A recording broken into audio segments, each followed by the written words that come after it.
boom, bap, doom, bap, boom, ba-doom, bap, ba-doom, bap, doom, bap, ba-doom, bap, boom, ba-doom, bap, ba-doom, bap.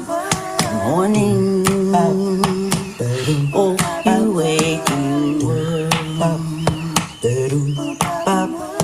Morning, bap, ba-doom, to your green soul, bap, ba-doom, bap. Good morning, bap, ba-doom, oh, you waking world, bap, ba-doom, bap. Good morning, bap, ba-doom, to your green soul, bap, ba-doom, bap, ba-doom.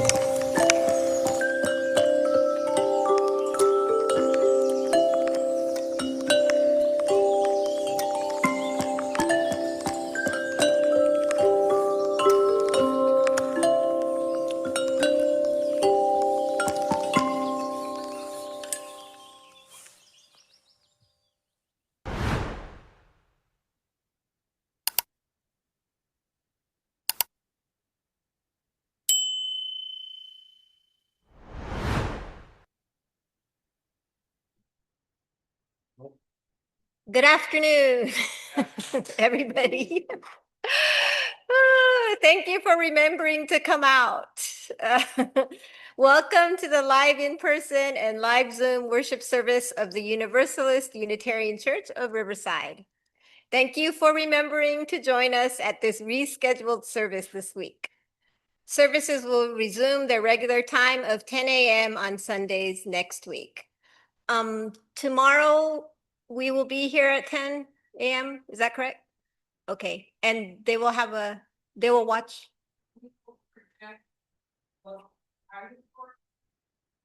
Okay. Okay, so tomorrow we will be here. There will be people at the church, and if you would like to come, this service will be projected tomorrow. So we will be open tomorrow. Our opening hymn this afternoon is number 360, Here We Have Gathered, from the Gray Hymnal. Feel free to rise or sing as the Spirit moves you. Now, please rise in body or spirit and join us in singing hymn number 360, Here We Have Gathered.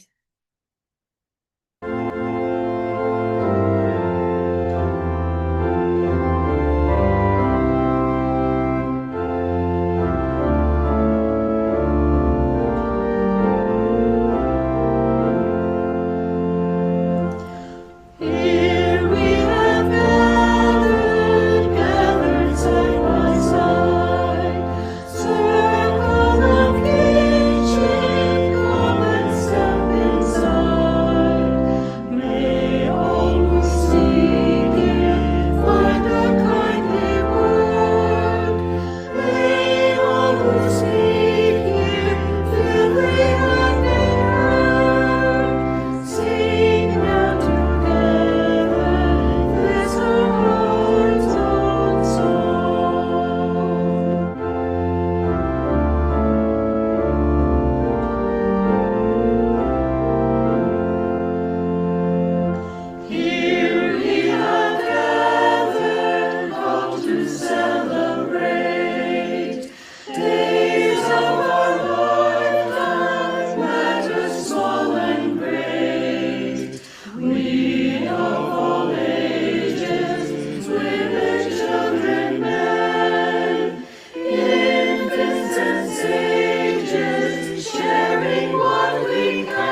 Thank you for joining us here in person, and thank you for joining us remotely by Zoom, where we will continue live streaming and posting these services on our YouTube channel for our virtual attendees. I'm Grace Preuss, a member of the worship committee, and I will be your worship associate today. Other members of the worship committee who make this service possible include Alec Peck, our music coordinator, Adam Wedeking, who monitors our visual and online connections, and Kate Lewicki, who is in charge of our sound system. We welcome you to join us this afternoon with an open mind and an open heart, and with muted electronic devices, please.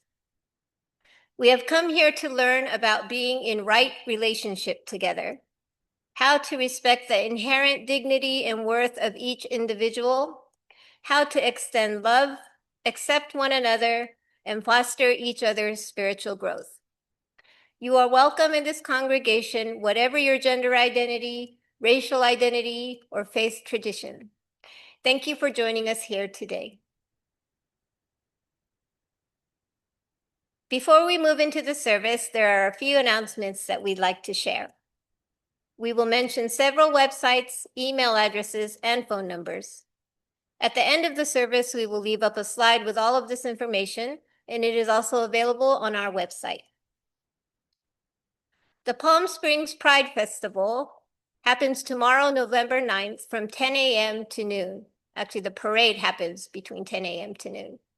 This year's celebration will be under the empowering theme, Be Heard. The annual Pride is a vibrant celebration of love, self-expression, and inclusion, bringing together diverse LGBTQ+ communities to celebrate individuality and unity. A group from UUCR will be joining the UU Church of the Desert and Hemet San Jacinto Fellowship to represent our solidarity. Please see Adam for further details. The monthly UUCR newsletter comes out the first of every other month by email and per request by postal mail. If you have something newsworthy or that you would like to contribute, email uuchurchofriverside.calendar@gmail.com or call the church office at 951-686-6515. If you would like to be added to our mailing list, please contact the church office. The fall yard sale will be held Friday, November 14th through Saturday, November 15th in the parish hall and on the front lawn. Please bring any donations of gently used items to the annex by Wednesday, November 12th. That's this Wednesday. Volunteers are needed to help set up, organize, and monitor the sales, as well as cashiers. Setup will be on Thursday, November 13th at 11 a.m. If you are able to help, please contact Kate. Festival of Lights. We are now collecting fundraising donations for the upcoming Festival of Lights. These can include money, canned drinks, and individually wrapped snacks. Please see Kate or Robert if you wish to contribute. We appreciate your support.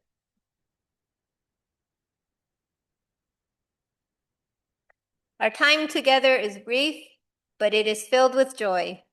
In that spirit, I invite you to turn to those around you, greet them, welcome them, and share that joy.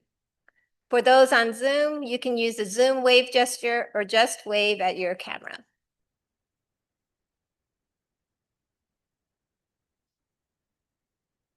Hello, Delaney. Delaney's up there on Zoom.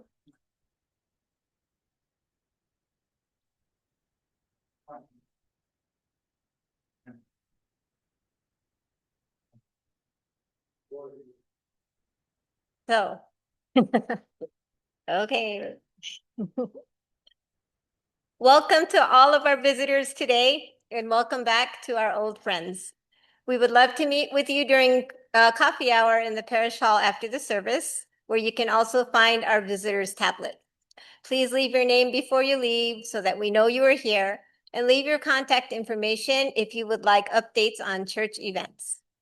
For those online, the best way to get added to the mailing list is to email the church office at admin@uuchurchofriverside.org. And now I invite you to sit back and take a slow, deep breath as we move into the worship hour.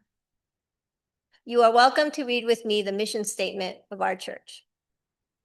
Our mission is to foster a diverse religious community that celebrates life, affirms the individual, encourages spiritual growth and open thought, and works to advance social justice and environmental sustainability.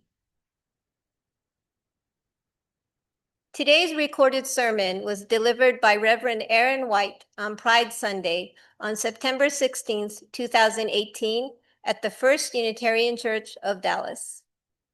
Reverend Aaron White states, "I'm a dad, minister, and science nerd in Dallas, Texas.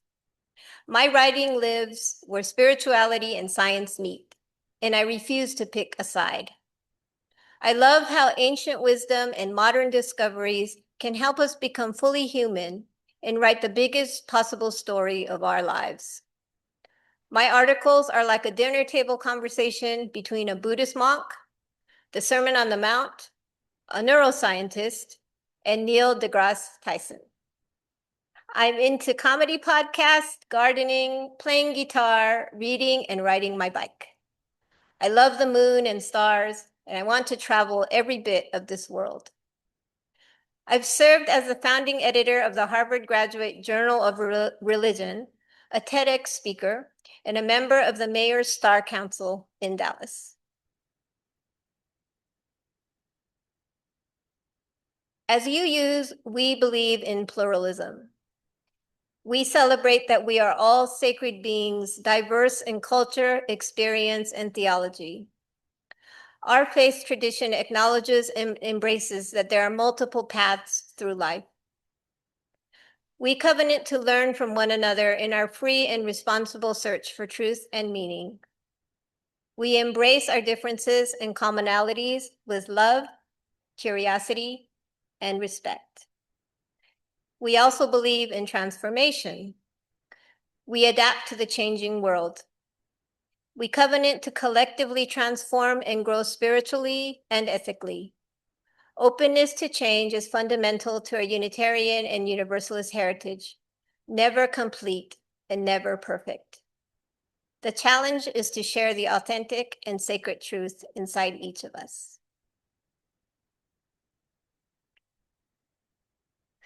Now we have 2 lightings of sacred flames. The first is a remembrance candle for the indigenous peoples who continue to cry out for justice and self-determination. We remember that we live off the unceded land of several indigenous peoples, including the Cahuilla, the Luiseño, the Serrano, the Tongva, the Cupeño, and others. We light this sacred flame in their remembrance and in recognition of their ongoing struggle for freedom and dignity. Our second sacred flame is our own chalice, the symbol of our faith. We are blessed with this space and opportunity to strive to live out our common principles, to bring justice, equity, and compassion into our daily lives, to resist all that threatens the earth and her people, and to be part of a world community with peace, liberty, and justice for all. Let these thoughts carry us forth as we journey and worship together. Today's chalice lighting words are "A Tapestry of Souls" by Jamie Yandel. We light this chalice to ignite the divine spark of the universe, whose pronouns have always been plural. A co-creation of brilliance and diversity, a tapestry of souls, perfected. Our hymn now is 1008, "When Our Heart is in a Holy Place," from the Teal Hymnal. Feel free to rise or sing as the Spirit moves you. Now please rise in body or spirit and join us in singing hymn number 1008, "When Our Heart is in a Holy Place."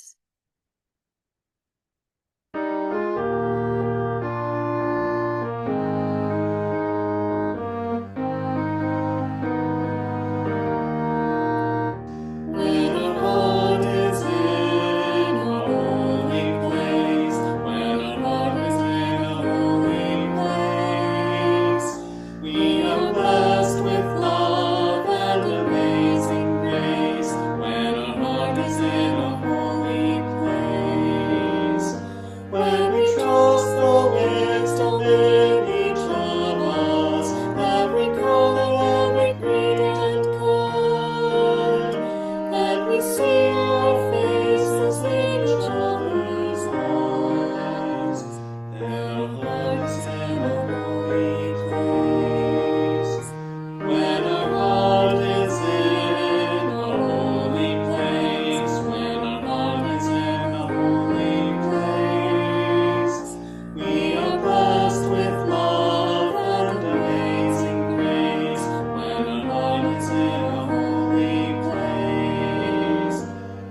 star is from deep inside, and we listen with a loving mind, and we hear our voices in each other's words. Then our heart is in a holy place. When our heart is in a holy place. When our heart is in a holy place. We are blessed with love and amazing grace. When our heart is in a holy place. When we share the silence of sacred space, and the crowded heart stirs within, and we feel the power of each other's faith, then our heart is in a holy place. When our heart is in a holy place. When our heart is in a holy place. We are blessed with love and amazing grace. When our heart is in a holy place. When our heart is in a holy place.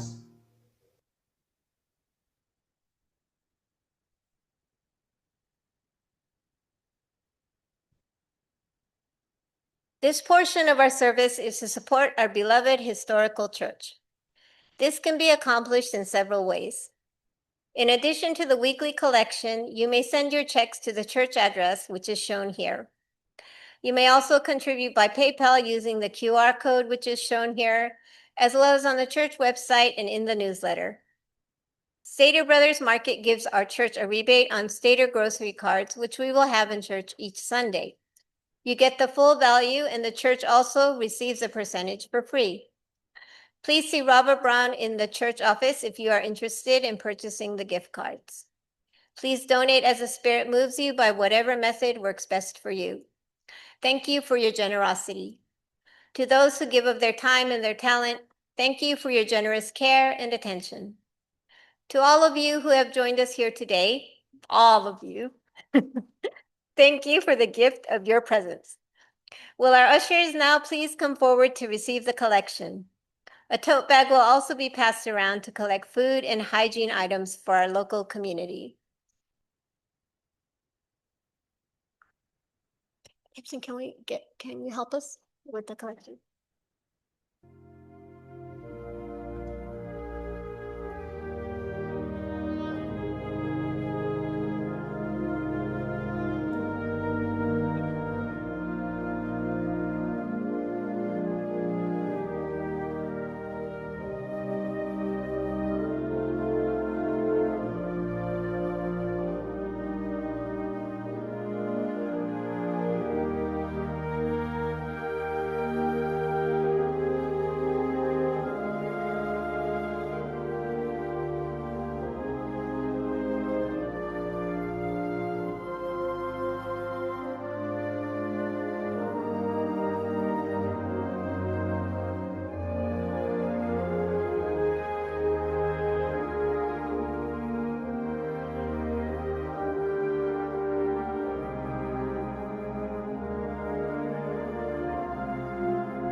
Our next hymn is number 1010, We Give Thanks, from the Teal Hymnal.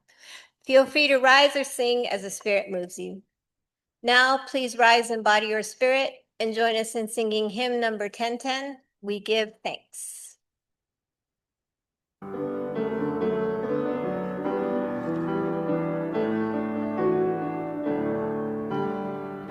Oh, we give thanks for this precious day, for a gathered here, cast far away, for this time we share with love and care.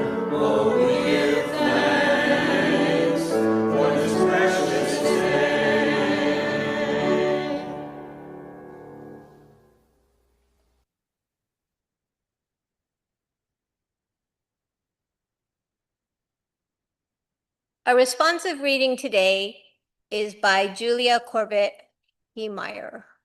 Please join me in reading the bold italicized words projected on the screen. In the face of hate, we answer the call of love. In the face of exclusion, we answer the call of inclusion. In the face of homophobia, we answer the call of LGBTQ rights. In the face of racism, we answer the call of justice for all races. In the face of xenophobia, we answer the call of pluralism. In the face of misogyny, we answer the call of women's rights.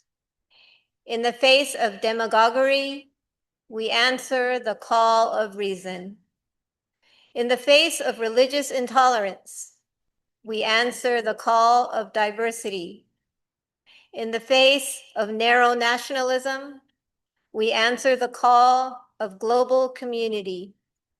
In the face of bigotry, we answer the call of open-mindedness.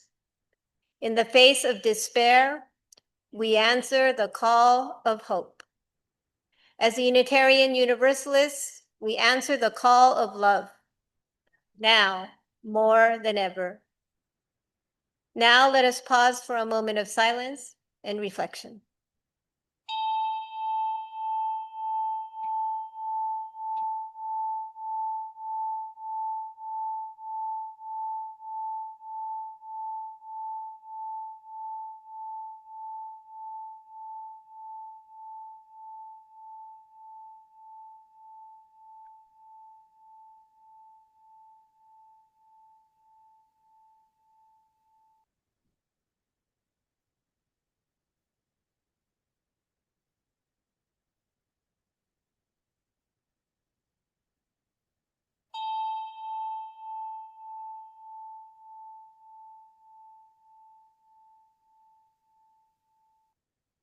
Now I would like to introduce Reverend Aaron White, speaking to us on turning shame into pride.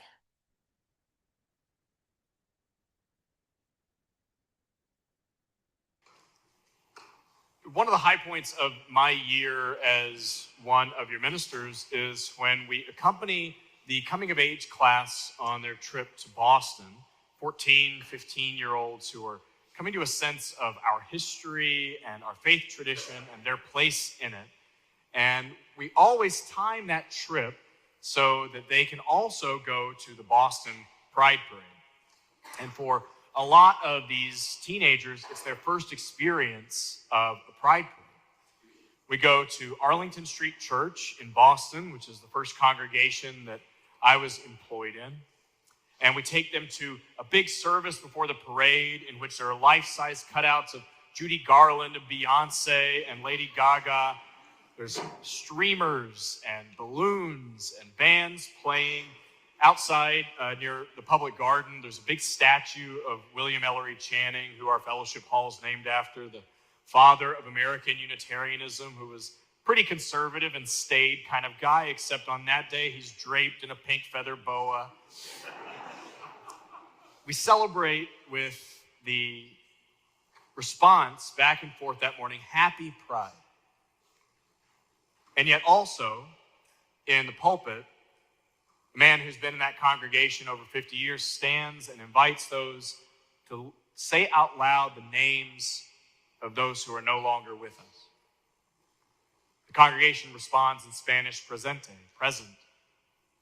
They are still with us. Name after name after name of people lost, called out into that service along with all the celebration. And it would be easy for the teenagers there and for somebody my age to forget that the Pride Parade that they go see that looks a little like this. Children and families, there's elementary schools. That the Pride Parade that looks a lot like this didn't start that way. It didn't come out of nowhere. And so we sit under that statue of William Ellery Channing, and before we engage in the parade of that service, we talk to the kids about the origins of the Pride movement and the church's relationship with it, but we start, as it does in our modern history, with Stonewall. A lot of the teenagers have never heard of it before. So we tell them of the origins of Stonewall. The Stonewall Inn, the bar on Christopher Street in New York City, where in 1969, a police raid, one of many police raids on that and other gay bars in the city, changed something. Stonewall Inn was owned by the mob, was turned into a gay bar, and had been frequented more and more. It was the only bar that allowed dancing, the only gay establishment that allowed dancing at that time. It was being frequented more and more by non-gender conforming folks. So it was gay men and trans women, and all sorts of people were coming there. And one of the raids that happened, something changed. And the people who were there, who had been beat and bruised, bloodied, and put into the back of police cars for so many years, decided to fight back. Literally. To punch and scratch and throw and fight back. The riot grew bigger and bigger over days until it was national news, and the modern origins of the gay pride movement were being born. This parade with elementary schools and U.S. senators saying, "Please vote for me, I affirm the pride movement," started out like this. That's a picture from the Stonewall riot. Riot gear and people being thrown into the back of cars and bloody. It's hard for a lot of the children to imagine that this came from this. One of the first people who fought back, there were many, but one of the first people who fought back is a person named Marsha P. Johnson. This is Marsha. Marsha was an unlikely leader in our society's eyes and even in the movement's eyes of the day. Marsha had been frequenting Stonewall Inn. Marsha was a black, self-identified transvestite before the language of transgender people was more common. Often homeless and engaged in sex work to make a living. Marsha was at the Stonewall Inn the night of the raid and the riots and was one of the first people who fought back. Marsha was Marsha P. Johnson, and P stood for pay it no mind, is what she said when you asked about her gender. She said that to a judge once who thought it was clever enough that he let her go. Marsha became one of a group of people who organized what was called the Christopher Street Liberation Day. So a year after the raid at Stonewall in June of 1970, people organized to march in the streets to commemorate that. And this was the beginning of the Pride Parade movement in the United States. There were certainly others scattered about, but in cities across America in 1970, alongside the Christopher Street Liberation Day, people began to march in ways we would identify today.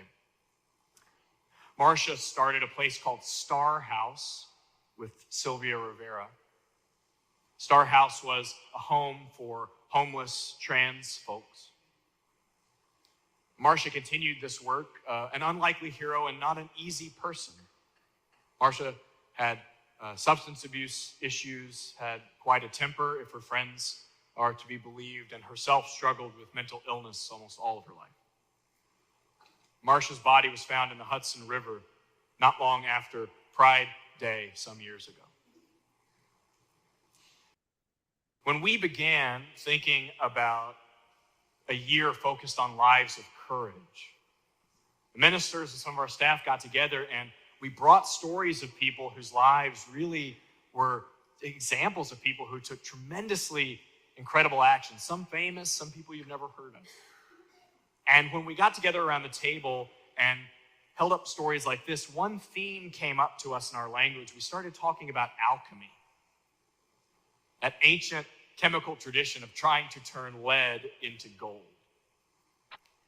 What occurred to us when we were listening to stories of people like Marcia and others is that they were engaging in a kind of alchemy, but moral alchemy. One that said, you can hand me shame, and I will turn it into pride. You can hand me fear and the risk of my body, and I will stand up and say, not only will I not hide, you will see me. You will see us. You will hand me injustice, I will turn it into justice. You will hand me death, I will turn it into life. She and others who began the modern pride movement were doing this thing that religious mystics often find out, which is that paradox is very alive and well that Jesus talked about when he said, you must give your life in order to gain it. Here's a group of individuals who were taking their lives in their hands to march, risking their families, their livelihoods, their bodies, and their lives, and saying, it is through risking this that we will gain our lives and the lives of thousands and now millions of other people. That is what we were hearing as moral alchemy. And that to me is kind of how God works. Alchemy. Every great religious story I've ever heard was an unlikely hero taking pain and suffering and transforming it into other people's liberation. If you give me a little room for a second, I want to tell you why I think that there's almost nothing more Christian than a pride parade. Think of the hero at the center of the story.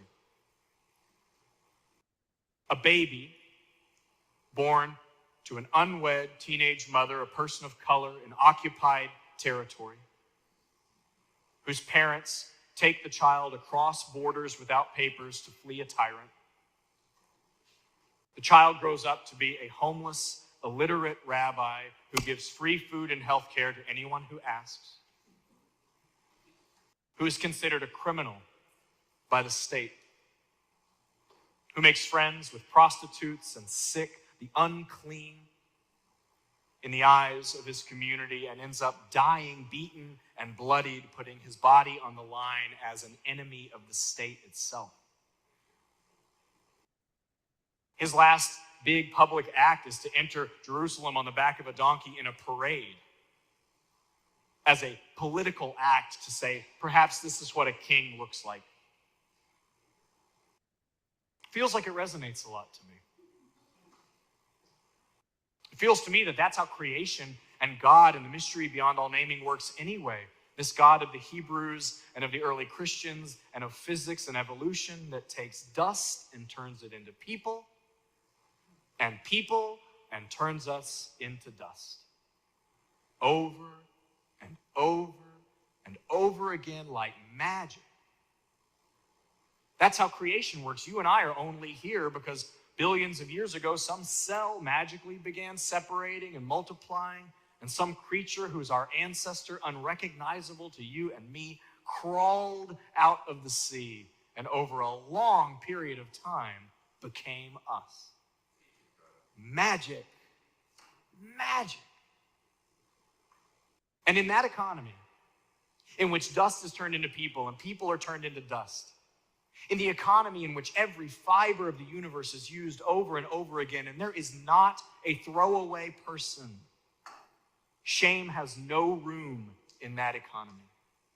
Shame has no room in the cities and churches and states that are built in a world in which dust becomes people and people become dust, because everything is used and everyone is holy. But that voice of shame is so strong because it hits at the core of who we are. Brene Brown, the writer, reminds us so skillfully that the difference between guilt and shame is that guilt is to say that you did something wrong, and shame is that you are wrong. Shame is the voice that says there's something wrong with your body.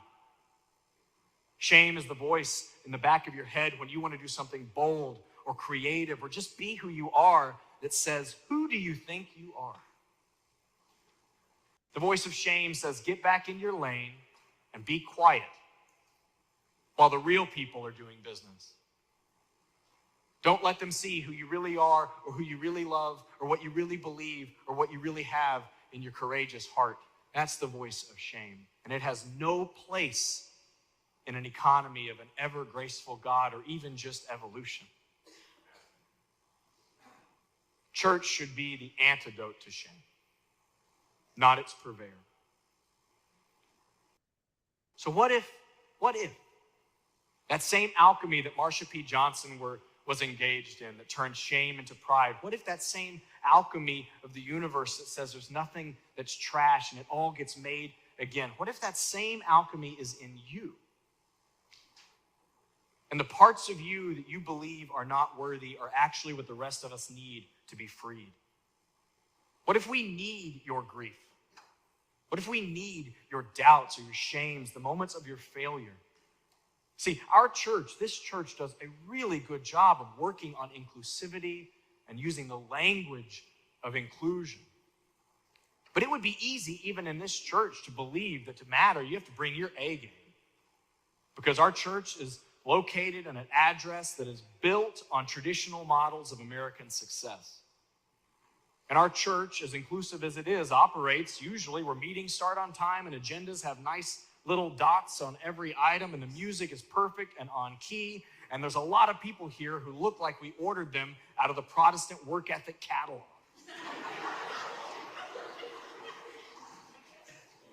It would be easy, even here, to believe that the only thing we're really interested in is your intelligence, your diploma, your bank account, and your success. And that's not true. We need moral alchemists here. People who know what it's like to feel shame so deep in their body that they will not accept it for another human being. We need moral alchemists here who have felt what it's like to hit rock bottom or go bankrupt or be left and alone so that they will stand alongside others and say, you are not alone and never will be. We need moral alchemists who have felt the grief of losing someone that's so strong you can bring it to the table and be with someone as they weep. Sometimes your fear and your doubt and your shame and your loss and your failure are exactly the tools necessary to make sure that other people are free and alive and loved. Now, we'll march today in the parade because there's more work to do. Not all people are free and alive and loved. But we're not marching solely as a political act. Marching in the Pride Parade is a liturgy of care. All good ritual is modeling the world we believe might be possible. That's what ritual is meant to do. And that's what we're doing today. When we march as a congregation alongside tens of thousands of people on the streets, when we march, we're marching to say we believe that a different kind of world is possible, and we want to see it with our own eyes. We want to watch that alchemy happening that turns Stonewall into pride. That alchemy that takes years of blood and bruises and tears and arrests and turns them into senators walking the streets asking for a vote. We want to see that with our lives and see it with our eyes and march in the streets with our bodies so that it's evidence that no matter who you are and what mistakes you've made, there's no throwaway person, that there's no throwaway experience, that your failure is just as valuable to this community and the world as your success. So march with us and help us say to the city, Happy Pride. And amen.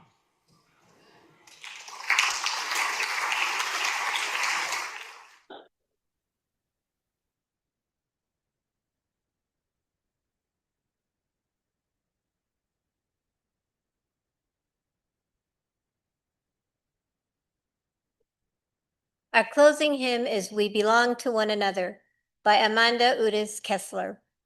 The lyrics will be projected on the slide. Feel free to rise or sing as the Spirit moves you. Now, please rise in body or spirit and join us in singing hymn, We Belong to One Another.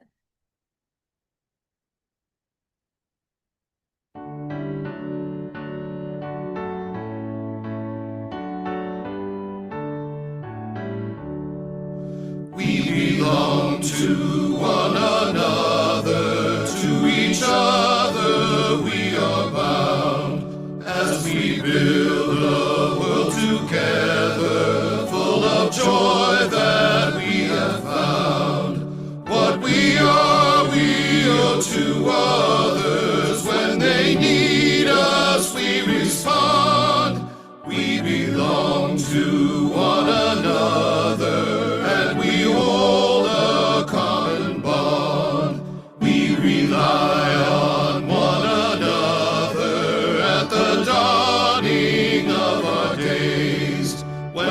learn from those around us how to live in loving ways. As we grow, we need each other and the gifts that we can share. As our lives come to their ending, how we need each other's care. We give thanks for one another, for each heart and hand and face. We are grateful for the blessings that infuse our lives with grace.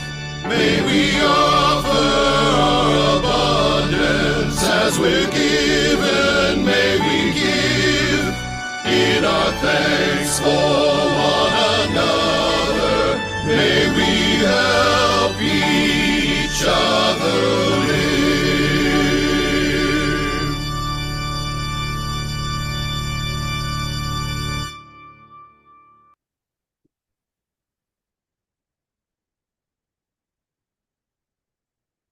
As we go forth, I offer you this final blessing. May you receive and reflect love everywhere you go, and know in your deepest heart and in every day, you matter and you belong. May you hold on to hope and your inner sparkle, even when discouragement and despair beckon. May the beauty that is you shine out, bright as the stars from which we came and to which we will return. Together, may we make this a place of welcome and healing, of connection and plurality. Together, may we practice compassion and courage, seeing and celebrating and supporting each other. Together, may we be the sparkling force of love that our world needs. Blessed by this community and by the divine, go forth and celebrate with pride. Namaste, amen, and blessed be.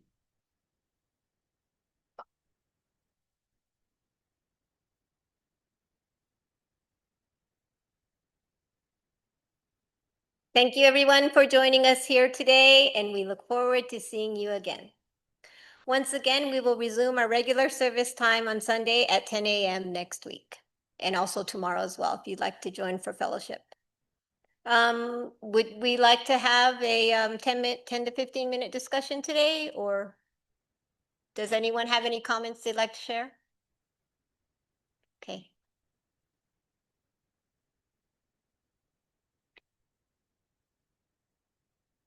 Hello, Walt. As I've gotten older, I've seen how, as I understand things more and more, number one, I become more humble. And number two, I realize there are a lot of things in the outer world that scare me and that I can't handle, and they may destroy me. So when we see pathfinders, like the person talked about here, we can take an in-between path. We don't necessarily have to take a really painful path, like the person just projected, or Martin Luther King's path, although they're both essential and wonderful people, and all the others who take courageous paths that their lives become hopefully long, but definitely difficult. But remember that you can take an intermediate path. And for one thing, make sure that you're humble at all times and that you're ready to learn, that others may have better answers and you can be wrong at any time, at any age, on anything. And the second thing is go ahead and freely decide what you are going to do to help and throw yourself into that in just that precise way. You don't have to feel shamed that you didn't do more or less. Pick what you want to do, courageously do it, and feel good about that. And that way you'll actually act as much as you can. Otherwise, you may find yourself in the moment saying, gee, wasn't that wonderful? Isn't that exemplary? Isn't that something? And then you go home and you say, but that's not me.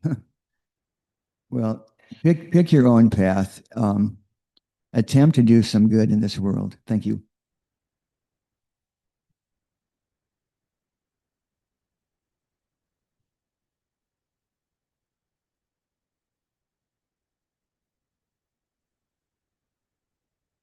I just wanted to say I really like that sermon, and I think it's very important to learn the history of things. And I had heard of the Stonewall riots before, but I didn't know that much detail, and I didn't know about Marsha P. Johnson. So I thought it was really insightful, and I really enjoyed it. Thank you, Gibson.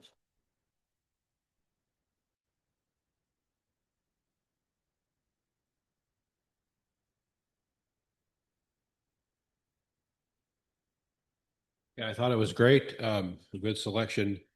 I really like the him talking about how the LGBT movement actually fits in very well with Christianity. That the story of Jesus is somebody on the margins. Um, that he has got a lot more in common with the people who were in Stonewall than the people who were coming in to arrest those people.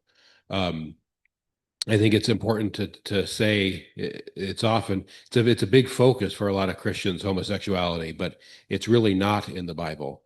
They often point to Sodom, which is really disturbing that they would point to Sodom and say the sin of Sodom is homosexuality, because what happened in Sodom was God disguised angels as men and sent them into Sodom and told them that they were act as travelers, and the correct way to handle travelers is to give them a place to stay and a meal. And instead, the people of Sodom decide to attack and rape those guys. The fact that you can take that story and say the sin was that the rape was homosexual is really scary, that they're not seeing the sin as the attack and the rape of people who needed help. Because that's what sin is throughout the Bible, is when you're hurting marginalized people who need your help, and instead you turn around and hurt them in order to make a buck. That's what sin is throughout the Bible. And the fact that Christianity is so focused on who you're having sex with and how you're doing it, when that was not Jesus's concern, is beyond me.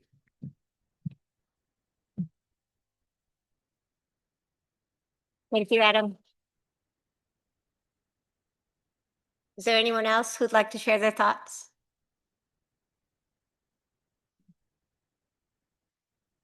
Pete,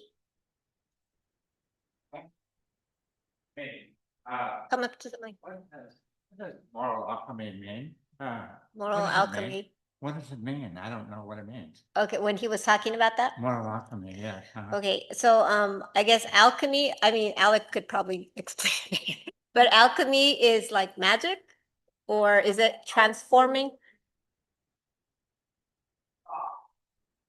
But school were doing chemistry, but they didn't really know what chemicals were or atoms were. They didn't really know why things were happening, and they thought it was magic. But what the gentleman mentioned was kings would give these guys a lot of money because they said, "Oh, I'll figure out how to make gold.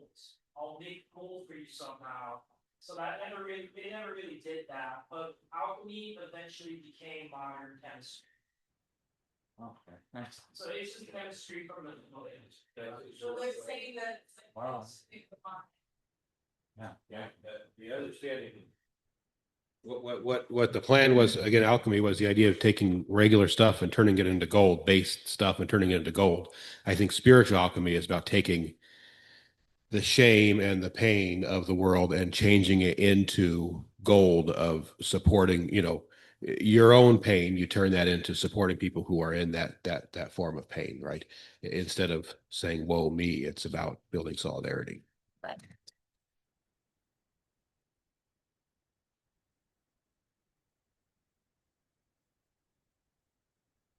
So I think Pete, what the minister or the reverend was trying to say was moral alchemy is when you take the shame that they placed on LGBTQ folks, and the LGBTQ folks took that shame and turned it into something positive. They turned it into something, that they could be proud of as who they were.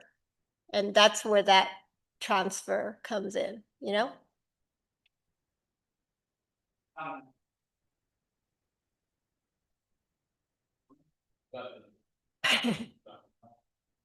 can just put that in. I have that.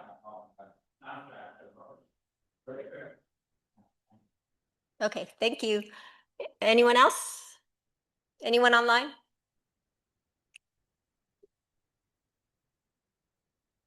We're good? Okay. So once again, thank you for joining us here today and sharing your thoughts. Now, please join us in the parish hall for further fellowship. Thank you.